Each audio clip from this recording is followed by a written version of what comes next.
یہ دنیا میں جو زندگی ملی ہے وہ پہلی اور آخری مرتبہ ملی ہے، اس سے پہلے ہم دنیا میں کبھی نہیں آئے تھے، مر جائیں گے اس کے بعد پھر دنیا میں کبھی نہیں آ سکیں گے۔ موت کی تلوار سر پہ لٹک رہی ہے، ایک ایک سیکنڈ ہمیں موت سے قریب کرتا جا رہا ہے، نہ میری عمر بڑھ رہی ہے نہ آپ کی عمر بڑھ رہی ہے، ہم ہر وقت موت سے قریب ہو رہے ہیں۔ ایک سیکنڈ کاٹا جیسے آگے بڑھتا ہے، ہم ایک سیکنڈ موت سے قریب ہوتے ہیں، ایک گھنٹہ آگے بڑھتا ہے، ایک گھنٹہ موت سے قریب ہوتے ہیں، ایک دن گزرتا ہے، ایک دن موت سے قریب ہوتے ہیں، ایک ہفتہ آتا ہے، ایک ہفتہ گزرتا ہے، ایک ہفتہ موت سے قریب ہوتے ہیں، مہینہ گزرتا ہے، مہینہ موت سے قریب ہوتے ہیں۔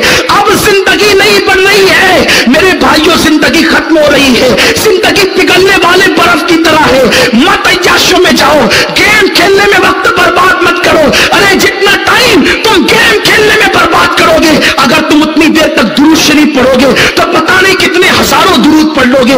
ہمارے اسلاف نے ایک ایک سیکنڈ کی قیمت جانی، ایک ایک وقت کی قیمت جانی۔ ایک بزرگ کا حال تو یہ تھا کہ وہ آٹے کو پانی میں ڈال کے گھول کر کے پیتے تھے۔ کسی نے مشورہ دیا، حضرت اگر آپ پانی کو گھول کر پینے کی بجائے، آٹے کو پانی میں گھول کر پینے کی بجائے اگر روٹی ڈالو گے اور روٹی پکا کر کے کھاؤ گے تو بہت لذت آئے گی، پیٹ کے لیے بھی مفید ہوگا۔ بزرگ نے فرمایا جتنی دیر تک آٹا گھولوں گا، روٹی پکاؤں گا، کھاؤں گا، اتنا وقت بچا کر پتا نہیں اتنے وقت میں کتنی رکعت نفل پڑھ کے اللہ کو راضی کر لوں گا۔ میرے پاس ٹائم نہیں ہے، میرے پاس وقت نہیں ہے۔ میرے پیارے آقا علیہ السلام کے دیوانوں، ہم اتنے متقی تو نہیں ہو سکتے، اللہ کرے کوئی اتنا متقی بھی ہو، لیکن کم سے کم اتنا تو کر سکتے ہو جو وقت تم نے موبائل پر دے رکھا ہے، جو وقت تم نے فیس بک پہ دے رکھا ہے، جو تم نے لڑکیوں کی ناجائز دوستی پہ دے رکھا ہے، کوئی کام نہیں آئے گا۔ میرے بھائیوں، جو جائز طور پہ بیویاں بنی ہے وہ بھی شریک حیات ہے،